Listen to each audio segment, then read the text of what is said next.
Lecture 2 में we have studied about, lecture 1 में पढ़ाया गया था वेव ऑप्टिक्स का इंट्रोडक्शन, हाइजेंस प्रिंसिपल का इंट्रोडक्शन, है ना। लेक्चर 2 में reflection on the basis of wave theory, and in lecture 3 we will study about refraction on the basis of wave theory. पहले भी मैं बता दिया हूं कि कोविड लेकर के सिलेबस नहीं कटता तो भी इस टॉपिक से यह आता ही हुआ, प्रीवियस ईयर में चेक कर सकते हैं। Reflection and refraction on the basis of wave theory आना ही था एग्जाम में आपके, और इस बार जो कटा हुआ सिलेबस है उस हिसाब से तो बताने का जरूरत नहीं कि ये कन्फर्म आने वाला है। So for that we have to study refraction on the basis of wave theory. जिन्होंने reflection on the basis of wave theory, Huygens principle, introduction of wave optics नहीं पढ़ा, पहले वो सब पढ़ लो। डायरेक्ट ये पढ़ने पर क्या ही समझ में आएगा, है ना। और रूल रेगुलेशन वही फॉलो होगा जो परसों के क्लास में reflection on the basis of wave theory में फॉलो किया गया था, एंड हाइजेंस प्रिंसिपल का जो रूल रेगुलेशन है वो फॉलो अप किया जाएगा। ठीक है, this is refraction on the basis of wave theory. एक बार और मैं लेक्चर दे देता हूं। अभी हम लोग फिलहाल पढ़ कर रहे हैं, अभी हम लोग पढ़ रहे हैं लाइट का वेव थ्योरी, वेव नेचर के बारे में, जिसके बारे में 8th क्लास से सुनते आ रहे हैं कि लाइट का ये वाला नेचर भी होता है। पढ़े कभी नहीं पढ़े हम लोग particle ray optics, particle theory, ray optics को पढ़ते चले गए। और फिजिक्स का कुछ फिनोमेना है जो कि स्पेसिफिकली किस पर काम करेगा, वेव थ्योरी पर। बट जो 8th क्लास से पढ़कर आ रहे हो पार्टिकल थ्योरी और रे ऑप्टिक्स, और अब जो 12th क्लास में वेव थ्योरी और वेव ऑप्टिक्स पढ़ोगे, दोनों के बीच का कनेक्टिव पोर्शन है रिफ्लेक्शन एंड रिफ्रैक्शन। ये इसलिए नहीं इंपॉर्टेंट है कि बस आपके बोर्ड्स के एग्जाम में आएगा, बस हम लोग लिख देंगे यूनिट टेस्ट में, हाफ-ईयरली में। ऐसे भी देखो साइंस के हिसाब से कितना इंपॉर्टेंट टॉपिक है रिफ्लेक्शन रिफ्रैक्शन। शुरुआत से ही हम लोग पढ़ रहे हैं पार्टिकल पर, रे ऑप्टिक्स पर। अगर ये रिफ्लेक्शन और रिफ्रैक्शन हम लोग अगर वेव पर भी क्लियर कर सके तो एटलीस्ट जो 8th में हमें पहली बार कंफ्यूजन हुआ था कि लाइट क्या है, वेव है या फिर पार्टिकल है, वो हम लोग 12th एंड तक आते आते खत्म कर सकते हैं। Mains, advance, school exam, NEET, वो तो होते रहता है। कुछ साइंस की भी बातें होनी चाहिए, है ना। तो रिफ्रैक्शन के बारे में पहली बार 8th में पढ़े, ऑफिशियली पहली बार 10th में पढ़े, 12th में तो बहुत बड़े रूप से रिफ्रैक्शन आप लोग पढ़े। स्नेल्स लॉ से लेकर के एक मीडियम से दूसरे मीडियम पर जाता है तो लाइट अपना पाथ बेंड करता है, इन सब के बारे में हम लोग ने पढ़ा है। बट उन सब में कभी भी वेव फॉलो किया, कभी वेव का कॉन्सेप्ट लगाया, कभी नहीं लगाया, है ही नहीं, लगाया नहीं, कभी यूज ही नहीं किए। अब लगा रहे हैं। परसों रिफ्लेक्शन आपको दिखाया गया कैसे वेव थ्योरी से उसको हम लोग इनिशिएट करके एंड कर सकते हैं, वैसे ही रिफ्रैक्शन को वेव थ्योरी के हिसाब से देखते हैं। ठीक है, तो ये एक सरफेस है एक्स वाई, दो मीडियम है। रिफ्रैक्शन पढ़ने आए हो तो दो मीडियम है। मान लो इस डायग्राम में, ऐसे इस डायग्राम में ये वाला जो मीडियम है वो रेयर मीडियम है, और ये वाला जो है वो डेंसर मीडियम है। ठीक है, और ये एक पाथ है जो कि सेपरेट कर रहा है रेयर मीडियम को और डेंसर मीडियम को। ठीक है, रिफ्रैक्शन हमें याद है, 8th से पढ़े, 10th में पढ़े, 12th में पढ़े हैं, अभी बहुत डिटेल से पढ़े। ये दूर से लाइट रे आ रहा है, परसों बताया गया था। ठीक है, दूर से लाइट आ रहा है तो इसको हम लोग एक प्लेन वेव फ्रंट कंसीडर करते हैं, याद होगा, सिखाया गया था। हाइजेंस प्रिंसिपल पढ़ो, डायरेक्ट वेव ऑप्टिक्स क्या पढ़ोगे, हाइजेंस प्रिंसिपल पढ़ना पड़ेगा, है ना। तो ये एक प्लेन वेव फ्रंट है, परसों के क्लास में सिखाया गया था। और चीजें सिखाई गई थी कि बचपन से जानते हैं कि एंगल ऑफ इंसिडेंस ये वाला है, बट इस केस में ये वाला होता है। परसों सिखाया गया था कैसे होता है, ये डिराइव करके बताया गया था कि ये वाला angle refraction reflection on the basis of wave theory. जब वेव फ्रंट कंसीडर करोगे, एक सरफेस पे सरफेस कंसीडर करोगे तो ये वाला एंगल ऑफ इंसिडेंस होगा। ठीक है, खैर, तो शुरुआत का स्टेप आप लोग reflection on the basis of wave theory पिछले वीडियो में, लेक्चर में पहले आप लोग उसको देख लो, क्योंकि उसी का क्या बोलते हैं उसको कंटिन्यूएशन है, यू कैन से। ठीक है, तो ये वेव फ्रंट है, प्लेन वेव फ्रंट ए से बी, इसमें बी पॉइंट को देखते हैं यहां से। ठीक है, बी पॉइंट्स, और हाइजेंस प्रिंसिपल लगाते हैं। हाइजेंस प्रिंसिपल क्या बताया गया था आपको, हाइजेंस प्रिंसिपल बताया गया था ये अगर प्लेन वेव फ्रंट है, ऐसा आपको बताया गया था, बहुत सारा प्लेन वेव फ्रंट है, बहुत सारे प्लेन वेव फ्रंट में एक प्लेन वेव फ्रंट को हमने कंसीडर किया है, ये वाला ए बी को। और हाइजेंस प्रिंसिपल क्या कहता है कि प्लेन वेव फ्रंट का हर एक point source of secondary wavelet का रोल प्ले कर सकता है। तो ये है हमारा सोर्स सेकेंडरी वेवलेट का, और अगला सेकेंडरी वेवलेट कहां बनेगा उसके लिए रूल बताया गया था। क्या बताया गया था, रूल बताओ।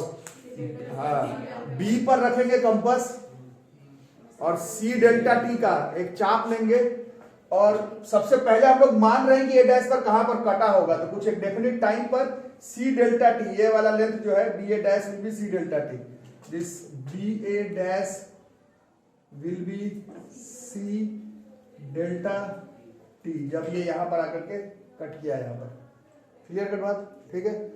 परसों और आज के क्लास में अंतर ये है कि today you are studying refraction, and refraction में आप लोग 8th क्लास से पढ़ रहे हैं कि एक फिनोमेना का इस्तेमाल करना पड़ता है कि अलग अलग मीडियम में लाइट का स्पीड क्या होना चाहिए, डिफरेंट होना चाहिए, नहीं तो रिफ्रैक्शन क्या ही पढ़ोगे, अलग अलग मीडियम में स्पीड ऑफ लाइट अलग अलग होना चाहिए, तो कुछ नाम देना पड़ेगा। जैसे यहाँ पर मान लेते हैं C1 डेल्टा टी, और अगर इसको एयर ही मान रहे हो, अगर आप इसको अगर एयर मान रहे हो तो C डेल्टा टी लिख लो, अगर इसको रेयर मीडियम में भी एयर वैक्यूम मान रहे हो तो C डेल्टा टी लिखो, कोई दूसरा मीडियम मान रहे हो तो C1 डेल्टा टी मान लो, ठीक है। तो कहां पर आ गया ये B से A डैश पर, ठीक है, ये हो गया। इसके बाद क्या रूल बताया गया था, ये तो पॉइंट है ही, ये भी है, ये भी है, ए वाले का बात करेंगे। आप क्या करते थे इसके बाद, ए से कैसे बनाओगे सेकेंडरी वेवलेट, बताओ, परसों बताया था। ऊपर की तरफ तो नहीं, अब लाइट रे, अब क्योंकि यू आर स्टडिंग रिफ्रैक्शन, दो अलग अलग मीडियम लाइट अंदर चला गया है ना, तो अब नीचे की तरफ आर्क बनाना पड़ेगा। कितने का, कितने का आर्क खींचेंगे, C डेल्टा टी का परसों खींच रहे थे, because you are studying reflection, today you are studying refraction, C delta T का नहीं खींच सकते। टाइम तो उतना ही रखो जितने टाइम में ये आके टकराया था, बट यहां पर स्पीड ऑफ लाइट क्या है इस मीडियम में, डेंसर मीडियम है, डेंसर मीडियम में लाइट का स्पीड कम होता है, तो यहां पर जो आर्क चाप खींचोगे उसका नाम ए बी डैश अगर मान लेते हैं, ये ए बी डैश, ये आर्क खींचना है, ये V डेल्टा टी होगा, टाइम तो सेम रख लो, बट स्पीड अगर C था तो यहाँ पर V है, इस मीडियम में स्पीड ऑफ लाइट C से कम होगा V, और यहां से ऐसे करके आपको एक आर्क खींचना है, ठीक है, यही सिखाया गया था परसों। अरे समझ में बात, उसके बाद क्या किया, क्या बताया गया था,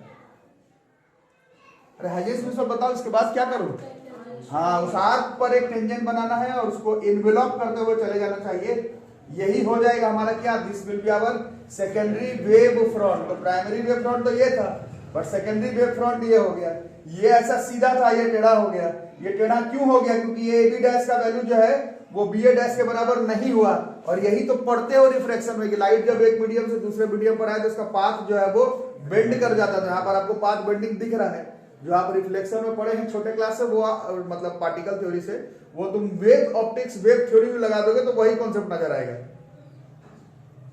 बात आ रही समझ में, तो ये हो गया हमारा प्राइमरी वेव फ्रंट, और ये वाला हो गया हमारा सेकेंडरी वेव फ्रंट, ठीक है। अब कुछ और बातें उस दिन परसों बताया गया था कि यहां से चलोगे C डेल्टा टी, तो यहां से यहां पर पहुंचोगे, पूरा खत्म नहीं हो पाएगा। उसके बाद रे तो नॉर्मल बनाते हैं ना, बताया गया था, वेव फ्रंट पे रे हमेशा नॉर्मल बनाना रहता है, वो डायरेक्शन ऑफ प्रोपगेशन शो करता है, तो यहां तक ही कटा, उसके बाद वाला ऐसा नॉर्मल बनाओगे तो ये वाला ऐसे जाएगा, तो ये भी तुमको बेंड किया हुआ दिखेगा, ये भी तुमको बेंड किया हुआ दिखेगा, ये पार्ट भी तुमको बेंड किया हुआ दिखेगा, यही रिफ्रैक्शन है, ठीक है, समझ में आ रही है। बाकी वेव ऑप्टिक्स के हिसाब से this will be incident wave front, and ये जो बनाए हो this is our refracted wave front. अरे समझ, अब थोड़ी सी बातें करेंगे, ठीक है। What we need is a bit of talk in triangle. आपकी बारी है, बताइएगा पहले इस ट्राइंगल में, परसों वो दोनों ट्राइंगल को कॉन्ग्रुएंट कर दे, तो साफ देख के ही पता चल रहा है कॉन्ग्रुएंट तो होगा नहीं, कुछ और ही चीज आ जाएगा, क्या आ जाएगा वो देखते हैं। In triangle A B A dash, इसमें इस एंगल का साइन थीटा निकालना, यही है साइन आई, साइन थीटा बराबर होता है परपेंडिकुलर बाय हाइपोटेनस। यहां से देख रहे हैं तो परपेंडिकुलर में कौन नजर आएगा, यहां से देख रहे हैं तो ये वाला परपेंडिकुलर में लिख दिया, इसमें कंफ्यूजन होता है थोड़ा, और ये हर बार आया है बोर्ड्स के एग्जाम में, ठीक है। यहां से देख रहे हैं तो परपेंडिकुलर ये वाला है, this is BA dash, perpendicular, perpendicular के सामने वाला हाइपोटेनस, तो हाइपोटेनस A डैश चलेगा। ये BA डैश कितना काटे थे, जो चाप तो तुम ही काटे थे, this is C delta T by A dash को रहने देते हैं, आ रहा समझ। और एक बार ट्राइंगल इसको चुन लो, इन ट्राइंगल नीचे वाला A B dash A dash, ठीक है, sine I A B dash A dash, sine R इस एंगल का एंगल ऑफ रिफ्रैक्शन, यहां 90 डिग्री है, ये दिस 90 डिग्री।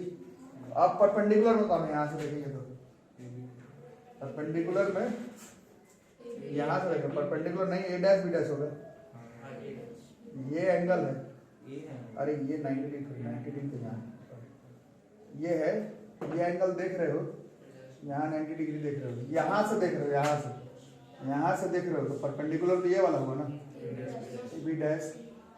हाइपोटेनस तो सेम है, 90 का अपोजिट वाला ए डैश, ठीक है। और ये बी डैश बी बाई, दोनों इक्वेशन को डिवाइड कर देते हो, इक्वेशन 1 डिवाइडेड बाई इक्वेशन 2 कितना आ रहा है, this is sine I by sine R बराबर ये सब कट गया, this is C by V, और यही पर सी बाई वी ही होता था म्यू रिफ्रैक्टिव इंडेक्स। और लॉ ऑफ रिफ्रैक्शन, रिफ्रैक्शन का एक ही लॉ होता है क्या, स्पीड, स्नेल्स लॉ जिसको आप शॉर्टकट में बोलते हैं, वही स्नेल्स लॉ बोर्ड पर साफ साफ लिखा हुआ, अगर 10th क्लास की बात करो चाहे 12th क्लास की बात करो तो स्नेल्स लॉ बोर्ड पे लिखा हुआ है, speed of light in vacuum by speed of light in that medium का जो रेशियो है वो कांस्टेंट होता है, वो constant sine of angle of incidence और sine of angle of refraction के बराबर होता है। तो यहाँ पर आपको स्नेल्स लॉ भी दिख रहा है, और इस डायग्राम में आपको पाथ बेंड करते हुए अगर आप पाथ के हिसाब से देखें, वेव फ्रंट के हिसाब से देखें तो ये वेव फ्रंट सीधा है और ये वाला टेढ़ा है, तो आप सब तरफ से देख सकते हैं कि पाथ का बेंडिंग हुआ है। सिर्फ पाथ का बेंडिंग नहीं, स्नेल्स लॉ यहाँ पर मैथमेटिकली वेरीफाइड भी हो रहा है, और स्नेल्स लॉ ही लॉ ऑफ रिफ्रैक्शन है। आपने आज से पहले कभी भी स्नेल्स लॉ ऑफ रिफ्रैक्शन किया है तो उसका प्रूफिंग तक नहीं किया, लिखे हो केवल म्यू बराबर सी बाई वी होता है, म्यू बराबर sine I by sine R होता है, और उसमें हमेशा पार्टिकल थ्योरी और रे ऑप्टिक्स लगाए हो। उससे ऊंचा चीज आप देख रहे हैं, एक तो हम लोग ये देख रहे हैं कि किस तरह से रिफ्रैक्शन वेव थ्योरी को फॉलो करता है, ये तो सिक्के का एक पहलू, उतना ही नहीं आप प्रूफिंग भी कर जा रहे हैं स्नेल्स लॉ को, जो कि आप 8th क्लास से पढ़ रहे हैं। प्रूफिंग का उपाय रे ऑप्टिक्स पार्टिकल थ्योरी से आप नहीं कर सकते, पार्टिकल थ्योरी से आप सिर्फ डेफिनेशन लिख सकते हैं कि म्यू बराबर सी बाई वी होता है, जो कि sine I by sine R होता है। उसको बकायदा आप वेव थ्योरी अगर लगा दें तो रिफ्रैक्शन को भी वेरीफाई कर सकते हैं कि रिफ्रैक्शन वेव थ्योरी को फॉलो करता है। स्नेल्स लॉ भी वेव थ्योरी से हम लोग डेरिवेशन कर सकते हैं। हर बार बोर्ड्स के एग्जाम में एक्सप्लेन करने के लिए आया है refraction on the basis of wave theory and derive Snell's law on the basis of wave theory, तो ये स्नेल्स लॉ का वेरिफिकेशन, ठीक है। बाकी एज अ साइंस स्टूडेंट हम लोग देख रहे हैं, इस पे आपने ट्राइंगल की बातें कर दी है, और ट्राइंगल एक प्लेन सरफेस होता है, 3 डायमेंशनल सरफेस नहीं होता है। आप अगर प्लेन सरफेस में प्रूफिंग कर रहे हैं, इसका मतलब आप सामने वाले को बता रहे हैं ये डायग्राम, ये फॉर्मूला, ये प्रूफिंग सिर्फ प्लेन सरफेसेस पर हो रहा है। यही रिफ्रैक्शन का दूसरा लॉ होता है, रिफ्लेक्शन जैसा, इंसिडेंट रे, रिफ्रैक्टेड रे, सरफेस, इन सबको एक ही प्लेन पर लाई करना जरूरी है। 3D पर रिफ्रैक्शन का लॉज वेरीफाइड नहीं है, होता भी नहीं है, 2D पर ही होता है। तो ये रिफ्रैक्शन का जो दूसरा लॉ है कि इंसिडेंट, रिफ्रैक्टेड और जो सरफेस है वो सब सेम प्लेन पर लाई होना चाहिए, वो भी वेरीफाई हो रहा है। और मैथमेटिकली स्नेल्स लॉ भी वेव थ्योरी को फॉलो भी कर रहा है, उससे डिराइव भी हो रहा है, पाथ का बेंडिंग भी दिख रहा है, हाइजेंस प्रिंसिपल भी फॉलो हो रहा है। इससे हम लोग कह सकते हैं कि रिफ्रैक्शन जो है वो वेव थ्योरी को फॉलो करता है। कंप्लीट कंफर्मेशन टॉपिक ये आएगा ही आएगा आपके बोर्ड्स के एग्जाम में। क्लियर कट दिमाग लग रहा होगा कि मेन रीड पर प्रूफिंग तो करने के लिए इसका आएगा नहीं। Reflection and refraction on the basis of wave theory boards के एग्जामिनेशन में श्योर शॉर्ट टॉपिक है, ठीक है। इसको बढ़िया से लिख लोगे, reflection and refraction on the basis of wave theory.